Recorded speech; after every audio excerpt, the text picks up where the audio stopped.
So in this part, I'm going to cover Leviticus 23, the instructions that were given about the Kodesh Mikra, the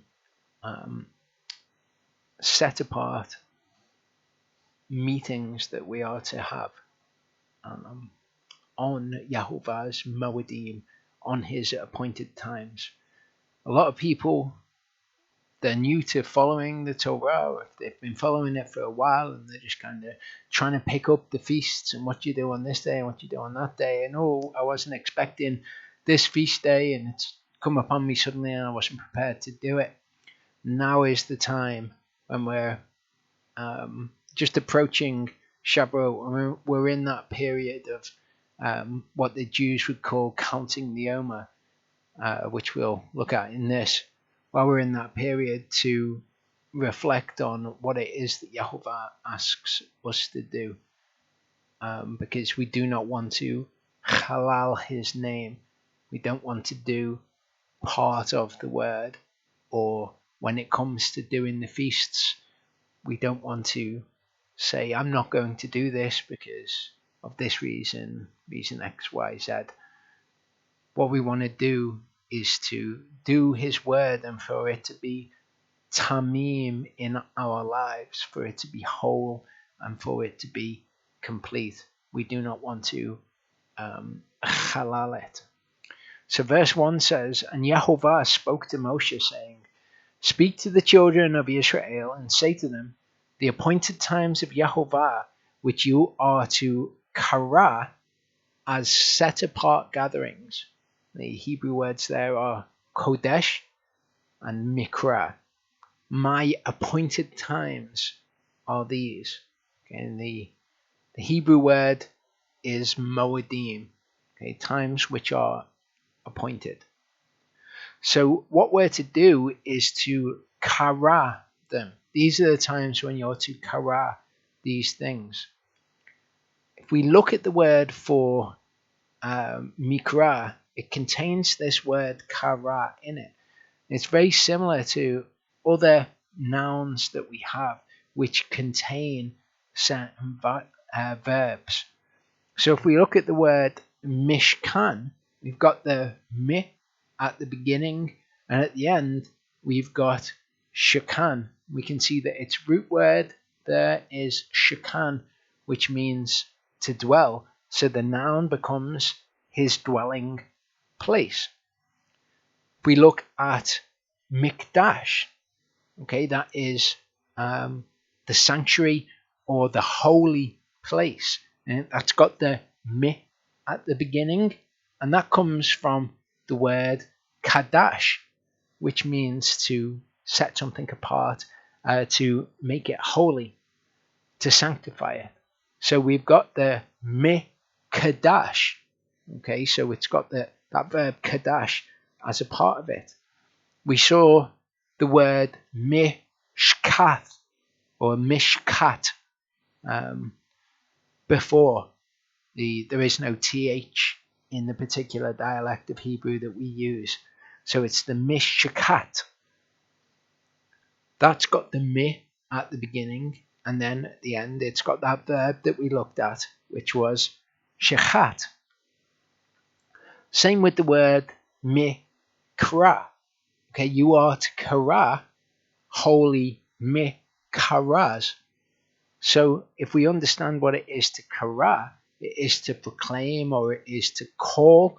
What you are to do is to call these things which are holy times at which you are called to be there, at which you are invited to be there. There's another word that we'll look at, which is a word for when you have to be there, when it's mandatory for you to be there. That's the word atzara, and we'll look at that when we get there. But these are mikras, the things that you have been karad to be at. You're called to be at these things. You're invited to be at these things as a part of his people. So the first one that's mentioned is the Shabbat. 6 days, Melakah is done, but the seventh day is a Sabbath of rest, and that is Shabbaton in the Hebrew. A set apart gathering, which is the Kodesh Mikra, and you do no work, and that is Kal Melaka Lota Asu. To asa something is to do it. When you say lo before a verb, that means do not do. Kal means all. All, melaka, do not do, is what that Hebrew says there, or you do no work, as these translators have rendered it. So we saw before that what profanes the Shabbat is to do anything which is melaka on that day. That profanes the Shabbat, or rather it halals the Shabbat. I was thinking before perhaps a word which would be useful for understanding to halal something might be to adulterate that word. It's kind of carries that connotation. If people don't know what I'm talking about, I'd say go back and watch the first part of the Torah portion, either when it goes up or if you've got the link on Facebook to that first part, if you want to understand what I'm talking about with this word halal, and what it actually means to profane something, which is not what we would usually think of. But to profane the Sabbath, you would do milakah on it. And that's for a very simple reason, because Yahovah says you can do milakah 6 days of the 7-day week. On the 7th day, you do no milakah. So they're the instructions for the Shabbat. If you do milakah, then what you're doing is you are halaling the Shabbat. You're adulterating it, you're twisting it, distorting it, you're piercing it, you're boring it through, all those words that we looked at in the first part. It is a Shabbat to Yahovah in all your dwellings. It is a rest to Yahovah in all of your dwellings. So don't do Melakah. If you do that, then you're profaning the Shabbat. Now, an important point. If we look at Matthew 28, verse 1, it says, after the Sabbath, toward dawn on the first day of the week. This is important for us because people have these notions of the lunar Sabbath, and it's 7 days from the beginning of the Chodesh, and then 7 days from that, and 7 days from that. But we can see plainly from Scripture that after the Shabbat, it is the first day of the week. So the Shabbat is day 7.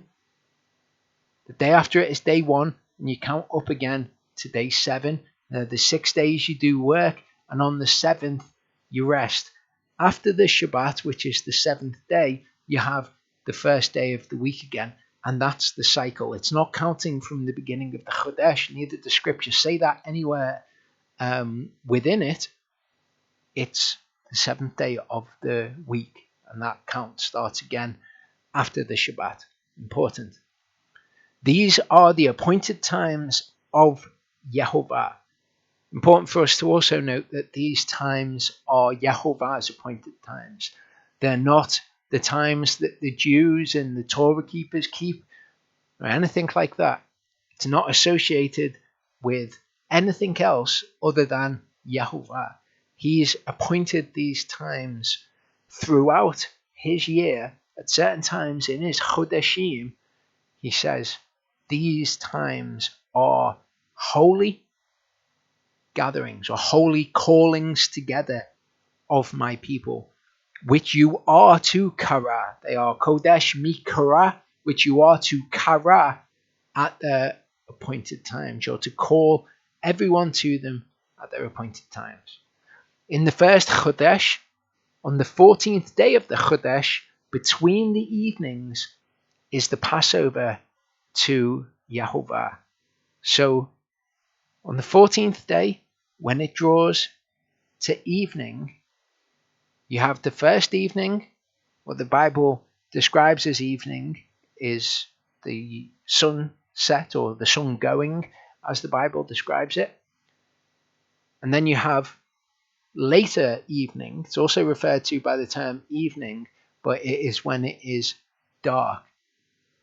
That period between the evenings, between the sunset and darkness, that is when the Passover is prepared to Yehovah. And obviously, as we can see, it's still a part of the 14th day. The 15th day begins when it is dark. So after you have eaten the Passover meal on the 14th day, which you eat between the evenings, by the time you finished eating it, it's the first day of unleavened bread. On the 15th day of this Chodesh is the festival of unleavened bread to Yehovah. 7 days you eat unleavened bread. On the first day, you have a Kodesh Mikra, this gathering where everyone is called to it. You do no servile work, or as the Hebrew renders it, all Melakah, Avodah, and Avodah is a general word in Hebrew to mean any kind of work. It is the word which somebody in Israel today would use to describe if they were going to work. They would use the term Avodah. So all Melakah, and then we've got this general term for work. So work of any kind, lo ta'asu. You do not asa. You do not do. And you shall draw near with an offering made by fire to Yehovah for 7 days. On the 7th day is a set apart gathering. You do no servile work. So the first and the 7th day are what are described as holy mikras, days on which you are karad to be there. The New Testament refers to these days as high Sabbaths, because these are days on which you do no work, on days on which you Shabbat from your work also. 6 days you eat unleavened bread, and on the 7th day there is a closing festival. That's how it's translated here, but the Hebrew word is atzarah, which we'll look at to understand. To Yehovah your Elohim, you do no work. So as we can see from here, the 7th day is a Kodesh Mikra, and that Kodesh Mikra is an Atzarah. If we look at the word Atzarah, what Strong's offers us is assembly or solemn assembly. You'll probably have read in the King James Version that some of these days are solemn assemblies. But this isn't actually the meaning that this word carries when we look at it throughout Scripture. We can see here that it's from the word atzar. That's its verb root. And that word, you can see, is to restrain, to retain or close up, shut, withhold, refrain, all these sorts of words, to detain. There's some kind of restraint which is indicated by it, to be under restraint. We can see here Gesenius, when he examines this word, atzerah, this is what he says in his discussion. He says, the signification of gathering together or assembly, which had already been adopted by Simonus Formorum, is more largely defended as belonging to this word. Basically, what he's getting across here is that this is a matter of scholarly debate as to exactly what this word means. He says there at the bottom, the primary idea is that of restraint from work. That's an argument which is put across. That's what's being restrained here. It's a restraint from work. If it was a restraint from work, that would make every Kodesh Mikra also an Atzarah. So an Atzarah is something which is different from the normal days on which you're not to work. So I personally would entirely reject this idea of it being restraint from work. There's something else which is being restrained. This is Gesenius on the word atzar, the verb root. You can see here he mentions to shut. The idea is that of surrounding or enclosing something. To hold back, to detain, to restrain by rule, to be restrained, hindered. It says here to be gathered together, from the idea of restraining or compelling. So it's a gathering which is restrained or compelled, is what he's saying there. But there is something that is by the force of a rule, there's some kind of restraint to it. So to my mind, what he actually does here is he gets a lot closer to the actual meaning of atzirah, to be gathered together, from the idea of restraining or compelling to be gathered together. We see that this is a correct understanding of the word when we look at how this word is used in Scripture. Again, it's an incredibly rare word in Scripture. It's used of the seventh day of unleavened bread and the 8th day of Sukkot, the feast of Sukkot. If we look in Joel 1:14 says, set apart a fast. And then he says, call an atzirah. And what is part of this calling of the atzirah is gather the elders and all the inhabitants of the land. So when an atzirah is called, everyone attends. Okay, this is a gathering which people are compelled to go to. They have to. We see this even more strongly in Joel 2:15-16. Blow a ram's horn in Sion, set apart a fast, call an atzirah, gather the people, set the assembly apart. And then he says, gather the elders, gather the children and nursing babes. Let a bridegroom come out from his room and a bride from her dressing room. So it doesn't matter what people are doing, they must attend these things. These are mandatory gatherings that you are compelled to go to, rather than gatherings that you are merely called to go to. It is, of course, something that if you're called to attend a meeting of Yehovah's people, you should do, but perhaps you've got a reason not to. Here, this is saying your reason for not doing this is not relevant. Okay, let a bridegroom come out from his room. If you get married, but there's an atzirah of Yehovah, then you better go and do the atzirah of Yehovah, a bride from her dressing room. So no matter what you're doing, everyone's got to be there. The elders, the children, all the people have to be there. In 2 Kings 10:20, it says, and Jehu said, set apart an atzirah for Baal. So this is another sort of atzirah. This is one for Baal. So they proclaimed it. And Jehu sent throughout all Israel, all the servants of Baal came, so that there was not a man left who did not come. They came into the house of Baal, and the house of Baal was filled from end to end. So this is what an atzirah is. Everyone has to come. There was not a man who did not come to this thing. They weren't merely called to it. They proclaimed an atzirah, and everyone arrived. This, regrettably, was an atzirah to Baal. Jeremiah 9 verse 2 uses this word in a very interesting way. It's used here in a derogatory sense. He's describing Israel, and he says, oh, that I had in the wilderness a lodging place for wayfaring men, and I would leave my people and go from them, for they are all adulterers. And then he says that they are an atzirah of treacherous men. Okay, they're a gathering of treacherous men where all of the treacherous men have to be there, where they're mandated to be there. So it's used in a very strong sense against Israel to say, you're so bad. You're an atzirah of those who are undesirable. You're an atzirah of all the treacherous men.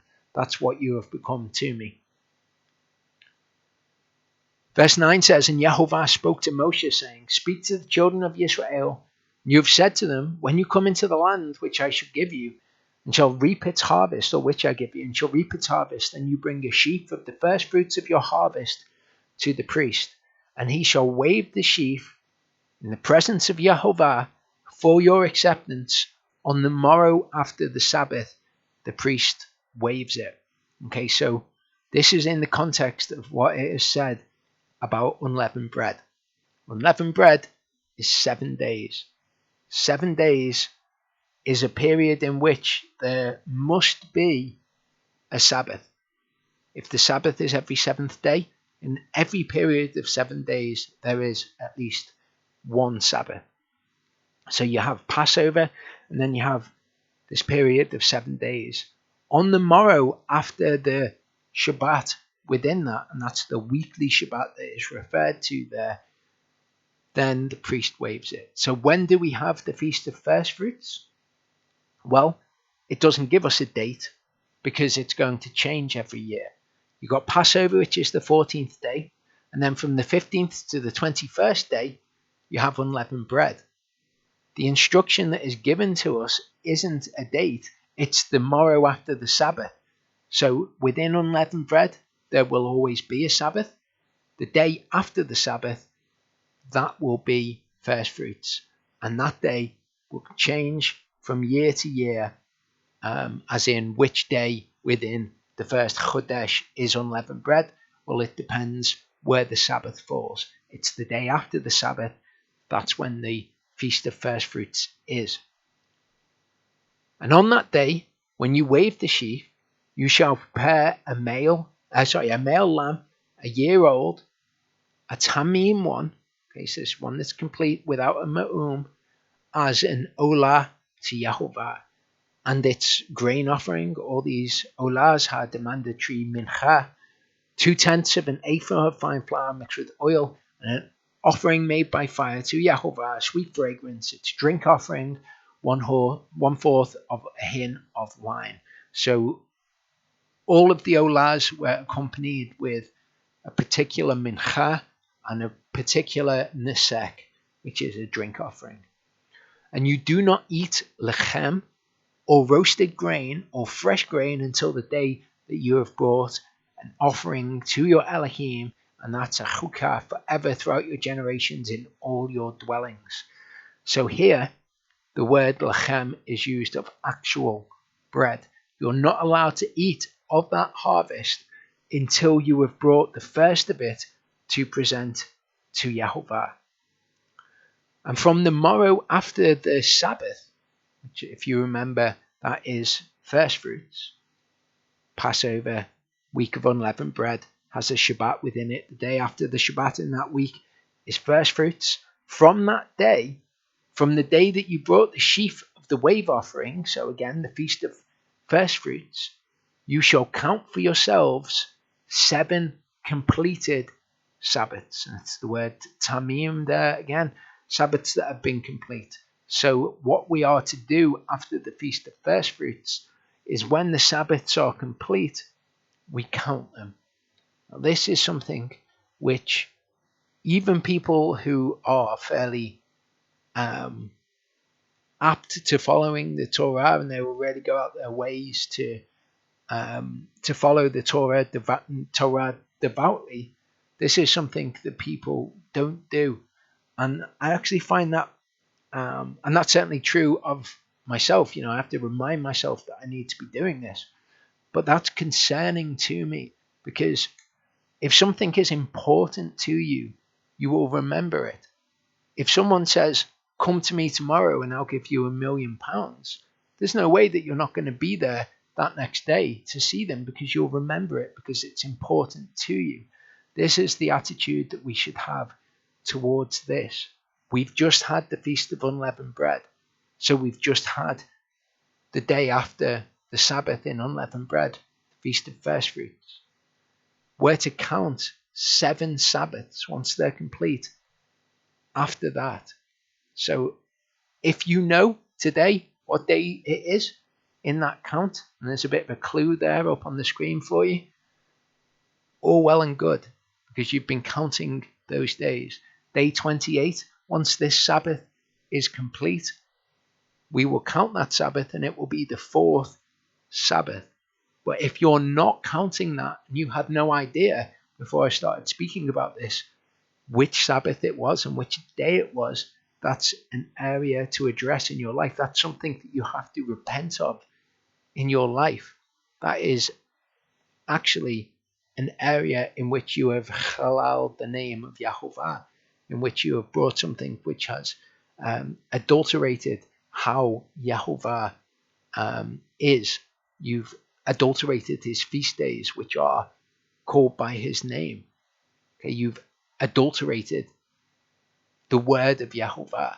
There's a part of it that you've decided not to do or just forgotten to do because you've not made it important. So there will be a lot of people watching this, and this is definitely something that I have to remind myself of, that we need to be counting these things. We've got to make everything in the word important. And the reason why is because if we don't, then we have halaled Yahovah's word. Verse 16 says, until the morrow after the 7th Shabbat. Okay, so as we saw in Matthew 28 verse 1, the morrow after the Shabbat is the first day of the week. Okay, so every year the Feast of First Fruits is on the first day of the week, what we might think of as Sunday, or more accurately, Saturday evening until Sunday evening. Okay, that's the first day of the week. Just like the Feast of First Fruits is always on that first day of the week, whatever that first day of the week is within unleavened bread, the same is true for this next Kodesh Mikra, which is being referred to, which is the Feast of Shavuot. Until the morrow after the 7th Sabbath, you count 50 days. So 2 instructions there. 1, count 7 Sabbaths. 2, count 50 days. Then you shall draw near with a mincha to Yahovah. Bring from your dwellings for a wave offering 2 loaves of lechem, of 2/10 of an ephah of fine flour they are, baked with leaven, first fruits to Yahovah. So these first fruits are brought 50 days after the first fruits were brought. There are 3 harvests throughout the year. There's the barley harvest, there's the wheat harvest, and there's the fruit harvest at the end of the year. The barley harvest is brought in the month of Aviv. The month of Aviv means the month when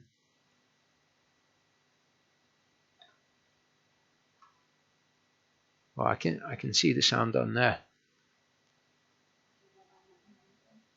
Oh, I'm not sure. I think actually if you turn in the speaker, you see where it's plugged into the speaker, turn it, it should come through. Yeah, working. Okay. Until the morrow after the 7th Sabbath, you count 50 days, then you shall bring a grain offering to Yahovah. You bring it from your dwelling. So this is the wheat harvest, the first fruits of the wheat harvest. The one in unleavened bread is the barley harvest. You bring the first fruits of that harvest on the morrow after the Sabbath. You count 7 Sabbaths. The morrow after the 7th Sabbath is the 50th day that you count, and that's when you bring the first fruits of the wheat harvest. Besides the lechem, okay, so you bring the first fruits of the harvest in the form of 2 loaves of bread. Besides that bread, you shall also draw near with 7 lambs a year old, tamim ones without ma'um, 1 young bull, 2 rams. They are an olah to Yahovah with their mincha and their drink offerings, an offering made by fire for a sweet fragrance to Yahovah. And you shall offer 1 male goat as a chata'at, 2 male lambs a year old as a zevach shlamim, a peace offering. If people want to know the perhaps deeper meaning of some of these offerings being brought and how they're actually perhaps relevant to our lives, I would refer you back to the teaching I did a couple of weeks ago, wherein I covered numbers 28 and 29, and I looked at those offerings as our spiritual offerings that we bring to Yahovah. The priest shall wave them besides the lechem of first fruits. So this is your first fruits offering, the bread that you bring. The priest has to wave it. He nufs it, and that makes it in Hebrew a tenufah. As a tenufah in the presence of Yahovah, besides the 2 lambs, they are set apart to Yahovah for the priest. And on this same day, you shall call a Kodesh, calling together for yourselves. You do no servile work, or more accurately, all work of any kind, do not do. A chukah forever in all your dwellings throughout your generations. So for people who are new to this, we've had the Passover. You eat that between the evenings on the 14th day of the first month. Then you have the 7 days of unleavened bread, and on each one of those days you have to eat bread that is not leavened, and in fact you have to remove anything that leavens anything else.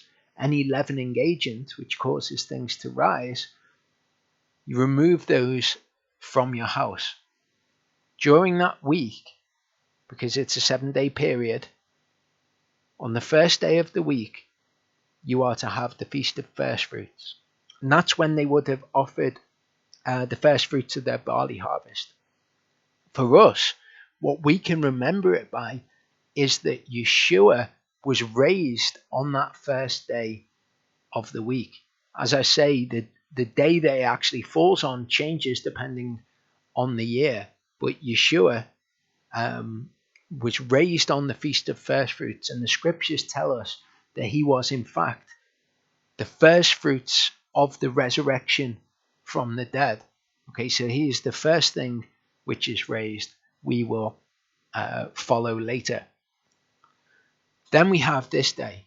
So you count 50 days from the day on which Yeshua was raised from the dead, and that leads you to a day which you might be familiar from the scriptures in Acts 2, where it talks of Pentecost.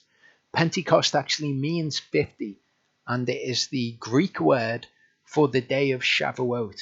Shavuot is this day when they would wave the 2 loaves, which was the first fruits of the second harvest that they had that year, the wheat harvest.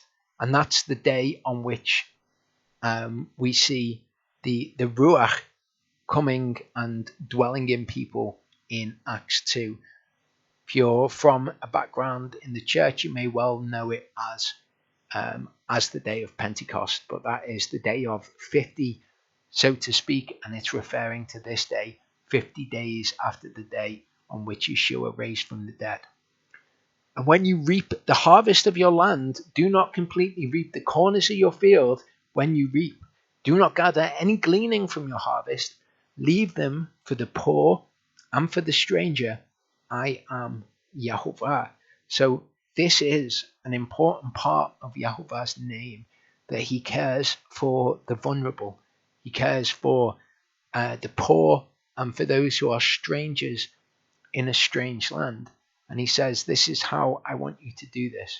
So to not do this, again, would be to halal the Torah, because it would be not doing something that the Torah requires of us, but it would be, more importantly, to halal Yahovah's name, because it is Yahovah's name that he has this done as part of the law that he mandates for his people.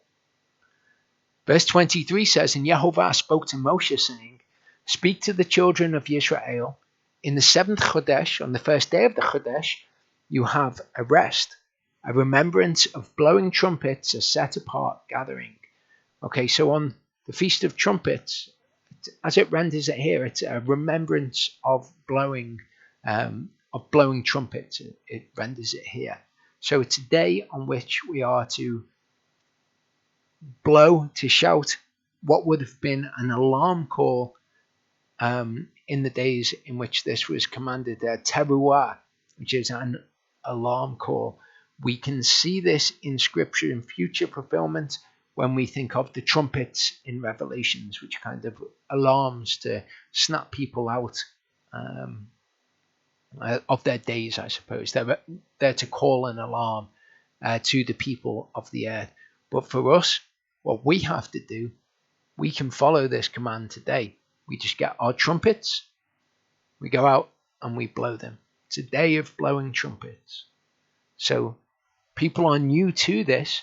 You could get what people refer to as a shofar. A shofar is actually a ram's horn. So it is something that will be about this big, just a little horn. Or you can get a kudu horn. People also call those shofars, which are like the big long ones that you see this guy blowing in the picture. You could get something similar to what Charlie likes to blow on this day, something that my wife's mum, Bo, gave to us, which is a silver trumpet. Okay, very similar to what they would have blown to assemble the camp and to make announcements and things like that. So as long as you're getting something, just a trumpet, and you're going out and you're blowing it and you're making a noise, you're doing what is required of you on this feast day. You'll notice here that it says in the 7th Chodesh. The first feasts, they start in the first Chodesh. Okay, and that's the Chodesh, or the month. Might be easier to think of it as month, which starts the year, the month in which the barley becomes ripe. Okay, so that's when you have from the 14th day the Passover, 15th to the 21st the unleavened bread. You find the day within that to have the first fruits of the barley harvest offered. 50 days from that day, you've got Shavuot. So they're all counted from the first month of the year. These feasts are feasts that are as yet upcoming this year, and the count for them starts in the 7th month, or the 7th Chodesh in the year. And this is on the first day of that Chodesh.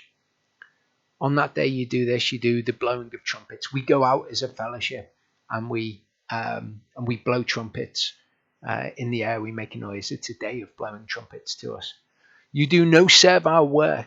Again, no work of any kind you do not do, or all work. And you shall draw near with an offering made by fire to Yehovah. Verse 26, it says, Yehovah spoke to Moshe, saying, on the 10th day of this 7th Chodesh. So again, you're counting from the beginning of this 7th month of the year. First day is the blowing of trumpets. This day is the 10th day of that same month, the Day of Atonement. It shall be a set-apart gathering for you, and you shall afflict your souls. You shall draw near with an offering made by fire to Yehovah.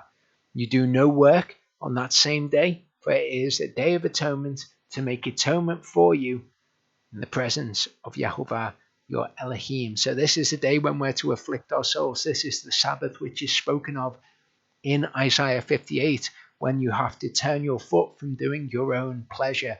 You're to actively, in fact, do things that you don't enjoy. It's kind of like, if you want to think about it, it's kind of like an ultimate act of submission to purposely do something that you don't enjoy. In Scripture, we see them afflicting their souls or chastising their souls by fasting, which is why it's traditional on this day to fast, because that's certainly a day in which you can afflict your souls. On this day, you can do anything that will afflict your souls. Maybe you really like, if you're like Charlie, you might really like playing the guitar. On Yom Kippur, you afflict your soul. You don't do something that you enjoy. You turn your foot from doing your pleasure. You don't do that. Maybe you're someone who spends all your time on Facebook. Don't go on Facebook. Fast from Facebook. Cut out the things in your life that you find enjoyable, which bring pleasure to your soul, which are a delight to your soul. Afflict your soul. Do things that you don't enjoy. One thing that we are able to do on Yom Kippur is we are to read His Word, okay, which should bring joy to our souls to read His Word, but that is a very good use of your time on Yom Kippur.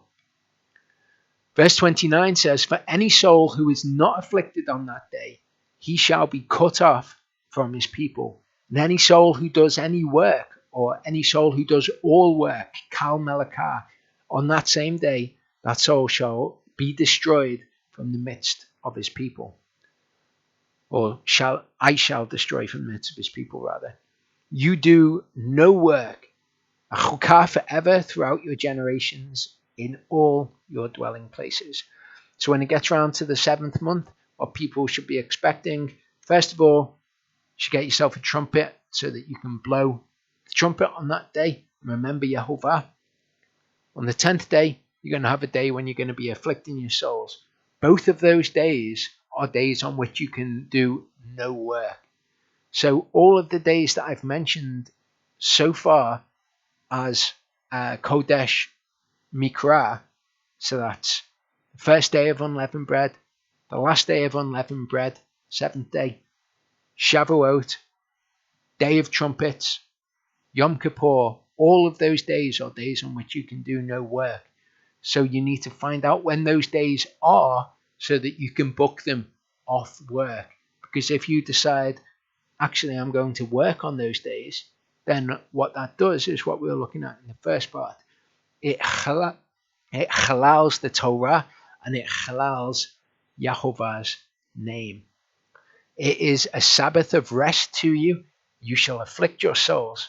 On the 9th day of the Chodesh at evening, from evening to evening, you observe your Shabbat. So the Shabbat is the 10th day, and we're told when it begins.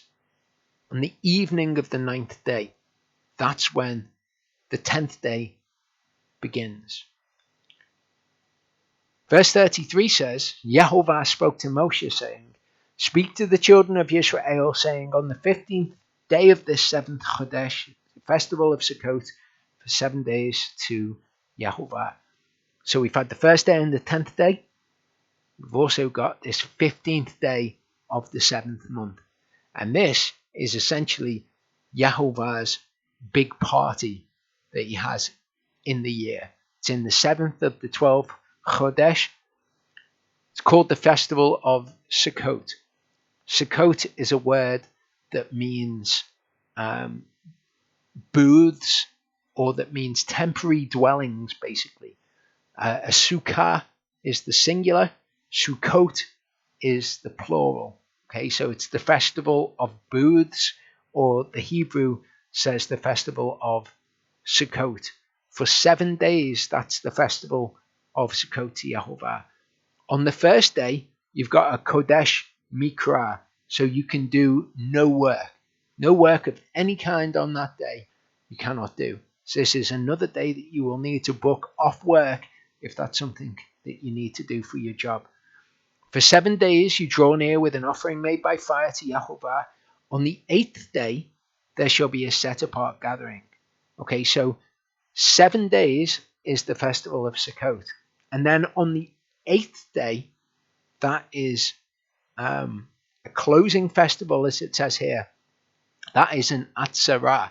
So that is a day which is mandated for you to assemble with his people. Okay, you're not just called to assemble. On the 8th day, you must assemble, and you do no work. So on the 15th day of the 7th month, and on the 22nd day of the 7th month, which is that 8th day, you cannot do any work.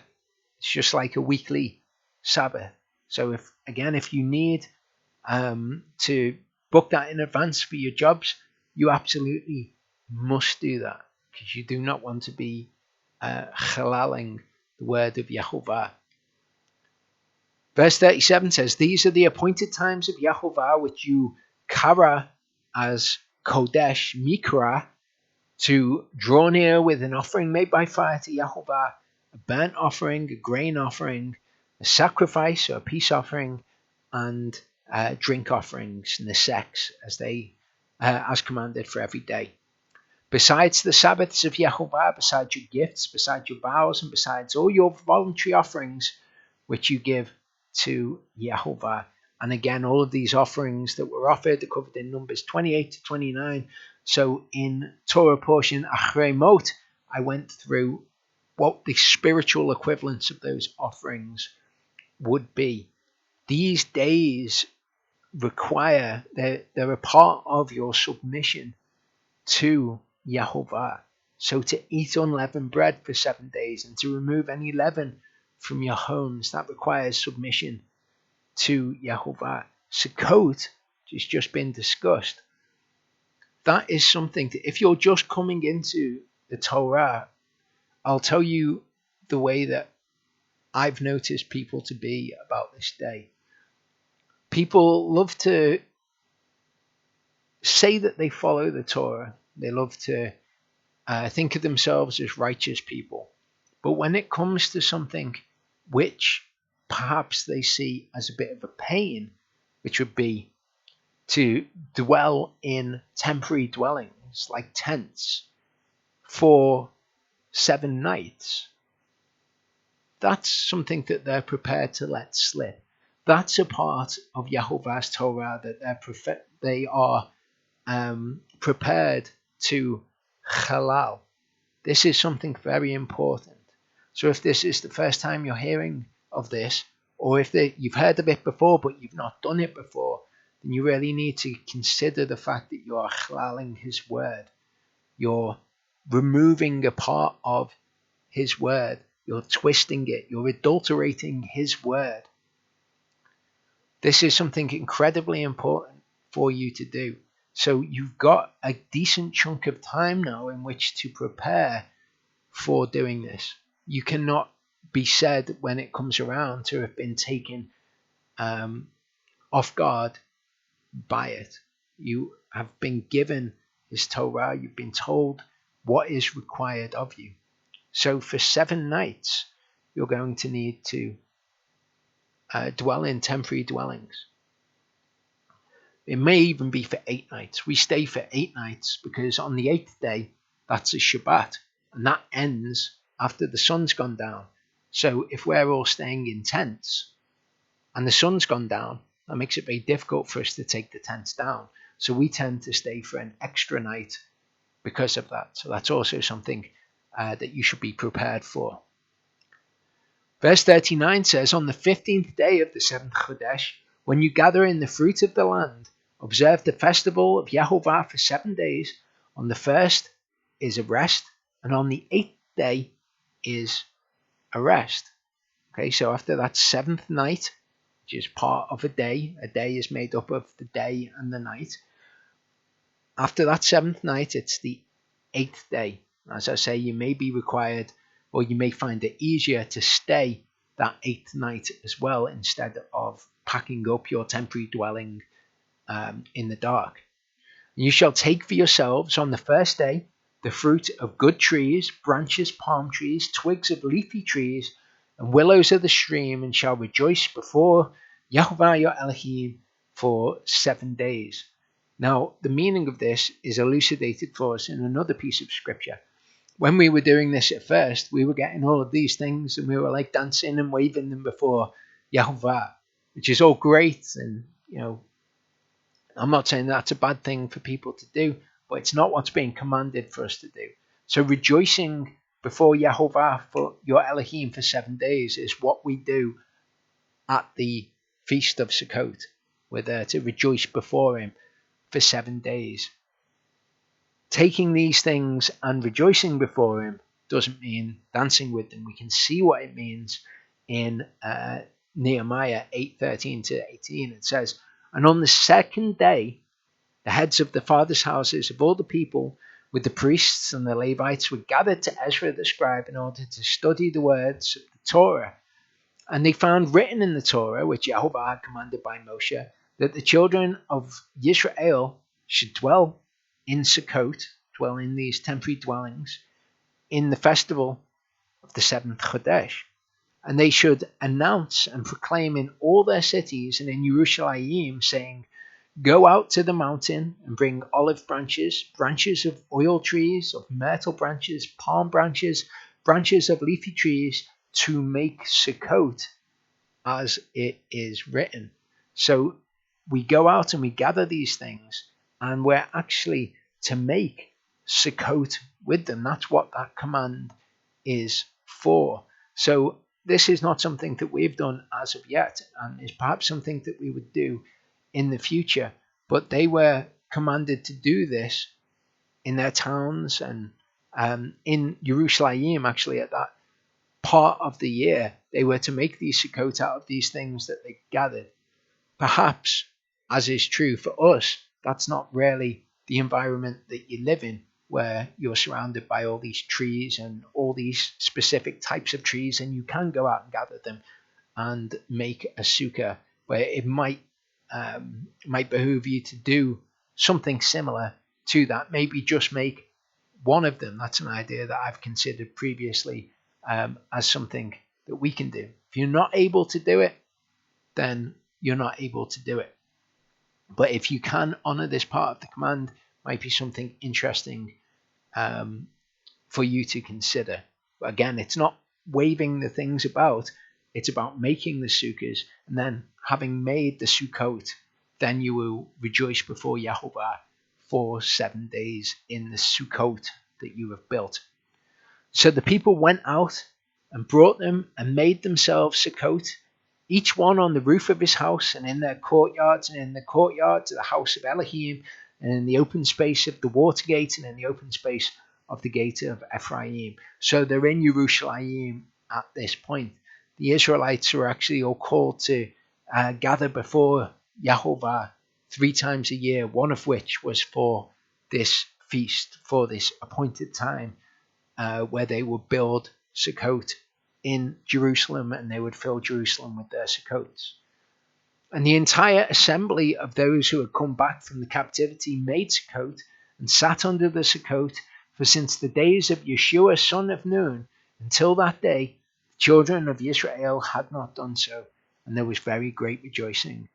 And day by day, from the first until the last day, he read from the book of the Torah of Elohim, and they performed the festival 7 days. And on the 8th day, there was an assembly according to the Mishpat. There was an Atzerah on the 8th day, according to what Yahovah had told them to do.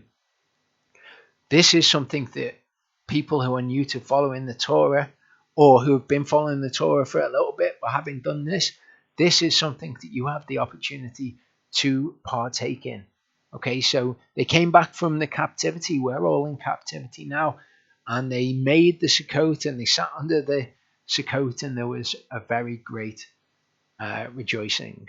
That's one response that you could have, as opposed to the response that regrettably some people have, which is essentially, no, I'm not going to do that. And that profanes Yahovah's word. It profanes his name. It halals it. This is actually something that we still see today happening in Yerushalayim. Okay, they all build Sukkot in their yards, in their courtyards, or wherever, and they dwell in the Sukkot for 7 days. So in this regard, they're not halaling Yahovah's name. Thing is, this gives us a good example of how people can be obedient partially, though. A lot of the people who are doing this will, both among the Torah keeping community and in Jerusalem, they'll do this, but then other parts of Yahovah's word, they've halaled, they've distorted them. They'll either do it or they won't. Judaism has added in all sorts of extra commands. There are lots of Torah keepers today who look to Jewish rituals and they add all sorts of stuff in to the word of Yahovah and thereby halal it. Okay, so Sukkot, to me, the fact that some people don't do it and halal his word makes it significant to me. But the fact that you're doing Sukkot, if you're doing Sukkot but in other areas you're halaling his word and you've distorted it and twisted it, you've adulterated it into something that it's not. Okay, doing Sukkot on its own doesn't mean anything, but it is an important part of the Tamim picture of Yahovah's word. If you want to offer what is Tamim, what is whole and complete, and not what is halaled before Yahovah, this certainly needs to be a part of what you're doing. So if this is new information to you, Yahovah has allowed you this time, this year, to prepare yourself for the 7th month when this is required of you.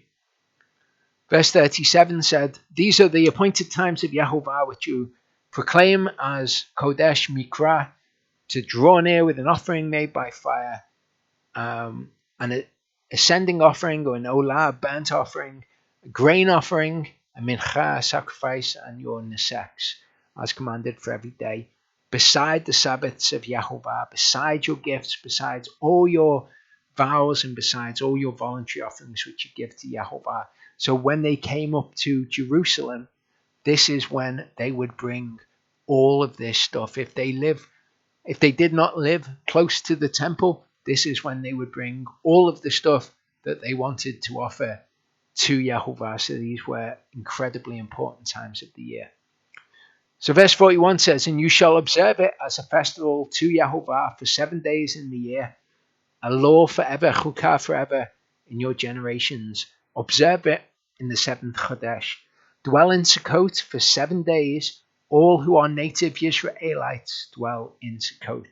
And if people think, well, I'm not a native-born Israelite, you have misunderstood some very important things in the Word, and I'd recommend that you go and watch a video which has gone up recently on the channel called Native Born Israelites, because you'll see that this does indeed apply to us today.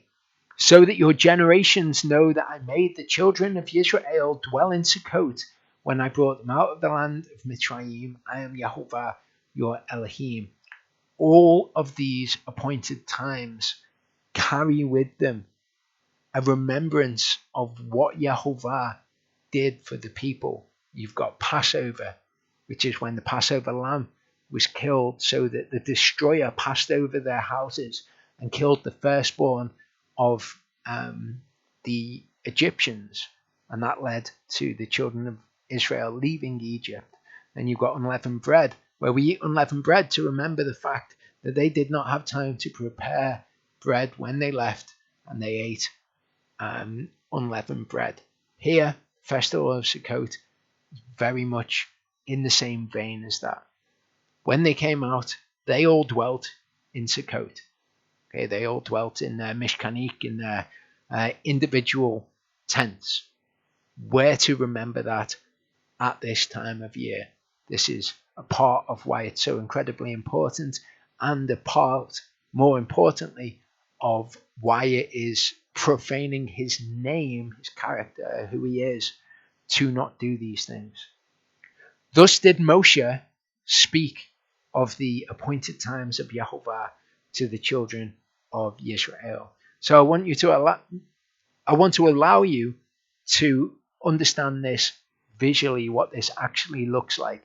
Reading out all these things, I've explained what the mechanics are and what you will be required to do throughout your year. But if you imagine the year divided up like this into 12, these yellow sections that you can see here, they represent the Chodeshim of Yahovah, how long each one of the Chodeshim are. So they're in ratio to how long the Chodeshim throughout the year are at the moment. Okay, throughout the year, the important days are the first days of the Chodeshim. Okay, so each one of the first days of the Chodeshim we are to remember before Yahovah.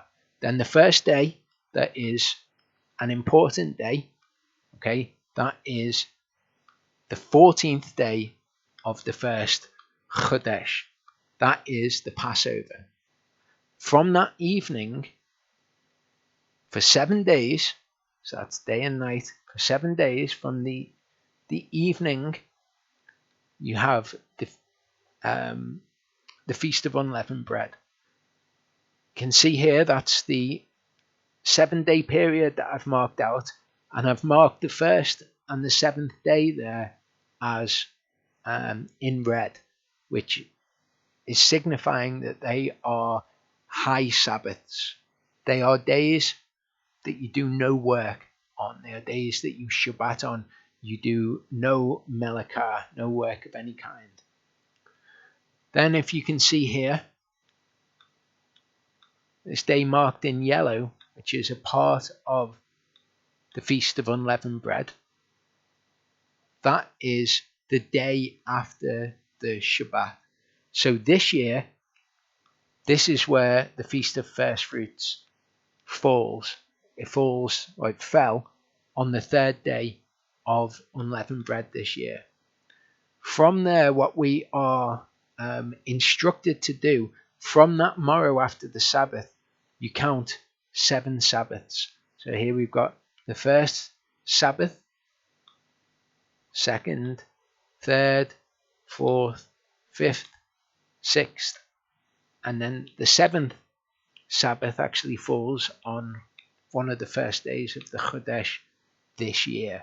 That will change every year because the day that you count from changes every year, according to which day is the day after the weekly Sabbath. When those Sabbaths are completed, we count them. So last Sabbath was the third Sabbath. We counted that now because it's Tamim. Currently, we are experiencing the fourth Shabbat. Once that is over, so this evening, we will count that as a completed Sabbath, and the fifth, sixth, and the seventh Shabbat.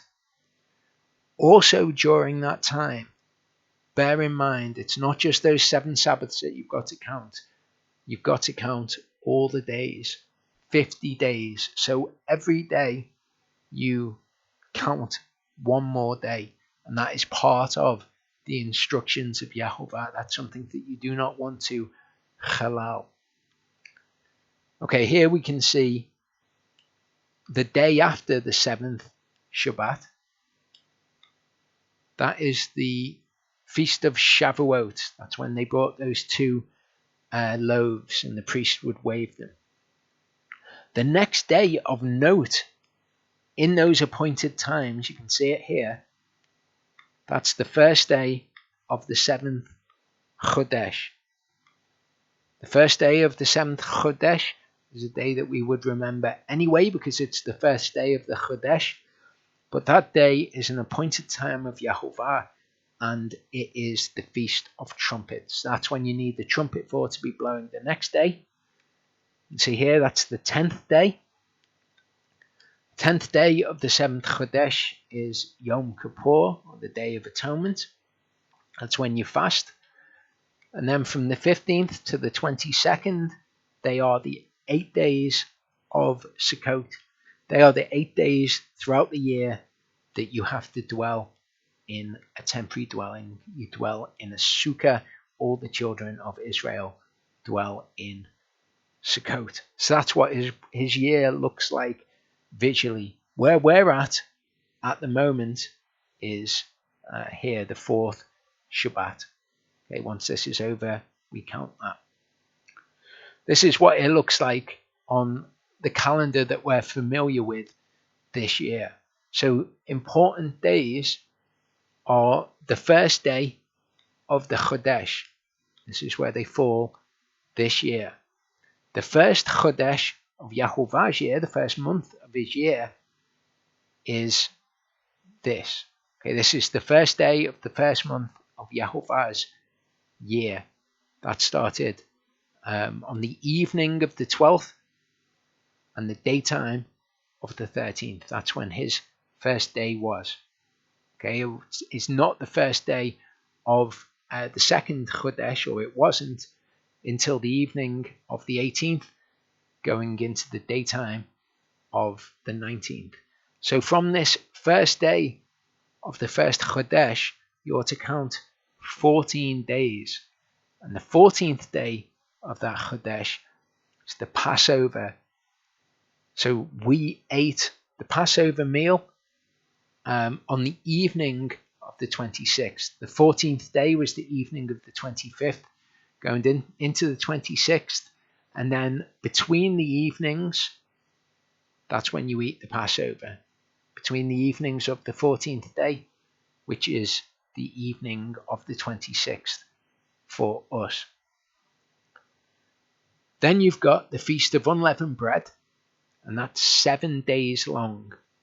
Okay, so from the evening, the second evening on the 14th, for 7 days rather, you eat unleavened bread, and no leaven is to be found in your house. The first day and the second day, okay, the first day and the second day, they are high Sabbaths, so no work of any kind is to be done on those days. During that week, the day after the Shabbat, the weekly Sabbath, that's the Feast of First Fruits. So we had the Sabbath, which is Friday evening to Saturday evening. The morrow after the Sabbath is Saturday evening to Sunday evening. That's this day. So it fell on the 3rd day of unleavened bread. That's your Feast of First Fruits. That's when Yeshua was raised from the dead. From that day, you're to count 7 Sabbaths. Okay, so 3rd of April, the evening, to the evening of the 4th of April, first Sabbath, and so on. So you can see today is the 4th Sabbath. That's where we are. 5th, 6th, 7th. Once that Sabbath is then complete, we've counted the 7 Sabbaths. The morrow after the Sabbath, so it will fall on Saturday evening to Sunday evening for us, that is the feast of Shavuot. The next day, you can see here in September down in the bottom left, it's also the first day of the 7th Chodesh, but that day is the feast of trumpets. So that's when you must blow trumpets to make a remembrance. The 10th day of the 7th Chodesh falls for us from evening on Friday to evening on Saturday. So it's actually on a weekly Sabbath for us this year. But that is the Day of Atonement, or Yom Kippur. So that's the 10th day of the 7th Chodesh.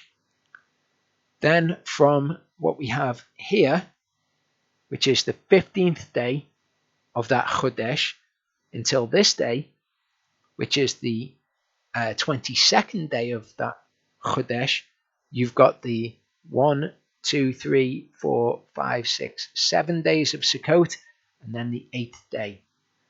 So the first day of Sukkot, that's a high Sabbath. No work of any kind can you do on that day. And on the 8th day, that's also a high Sabbath. And that's how Yahovah's appointed times pan out. That's where his set apart periods of time are in relation to the way that we reckon time with the calendar that's most familiar to us. If people want to understand how to work that out the way that we understand the instructions for the calendar, I would recommend that you watch this video. And after you've watched that and you've understood the concept, I would recommend that you watch this video, because this deals with why certain other calendars don't fit and how exactly we are to reckon the beginning of a Chodesh. What are the Chodeshim? What relevance does the equinox have in telling us what month is the month that the crops will become ripe in, and all of those sorts of things. So if people want to know how we reckon them, this video, Yahovah's timepiece, and this video, which you can find on the channel. If people are, some people are the sorts of people who are like, listen, I don't need to understand all the ins and outs of everything. Just tell me what dates it falls on. Go to our website, thewaybiblicalfellowship.com, and if you go to resources here, go to the resources tab, you will be able to click on the 2020 to 2021 calendar. Don't click on the 2019 to 2020 calendar, because that will give you wrong information. 2020 to 2021 calendar, and you'll find that on our website. So I hope that that's given people some insight into these feast days, so that people who are new to these things know what is expected of them, when it is expected of them, and will not be halaling his name, will be holding it up, lifting it up, exalting it in the tamim form that it should appear in. So we'll take a break there. If we come back in 10 minutes at 10 to, so it would be 10 to 6 for us. Come back in 10 minutes. We're going to have a look at what it is to blaspheme his name. And we're going to look at curses as well, and the various words that are used for the word curse. We're going to look at a specific piece of scripture and see what understanding we can get out of what seems to be a fairly bizarre situation which is described in scripture, and see what it's really telling us. So we'll come back in 10.